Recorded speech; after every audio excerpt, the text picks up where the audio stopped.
Tibet was an independent country. Tibet's plight and world silence is mirrored by the persecution of China's religious believers. On Tibet, the Chinese Communist Party's decades-long campaign to erase Tibetan culture, their religion, their identity, is a stain on the conscience of the international community. And, let's not forget that not that long ago, Tibet was an independent country. Nobody now refers to it as that. It is in effect been absorbed into China, and the Tibetan people have been slowly eradicated. I had the honour a few years ago of meeting the Dalai Lama in his exile home in Dharamsala. I do not share his religion, but he is an inspirational character, continuing to preach non-violence in the face of all of the threats and indeed genocides that the Tibetan people have faced.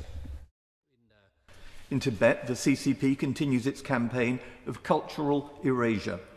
There are systematic efforts to suppress Tibetan language, dismantle monasteries and impose Sinicization policies. The Dalai Lama remains exiled and religious freedoms are virtually non-existent. Freedom House has ranked Tibet amongst the least free regions in the world, highlighting the CCP's use of surveillance, mass arrests and propaganda to suppress Tibetan identity. Tibet's plight and world silence is mirrored by the persecution of China's religious believers.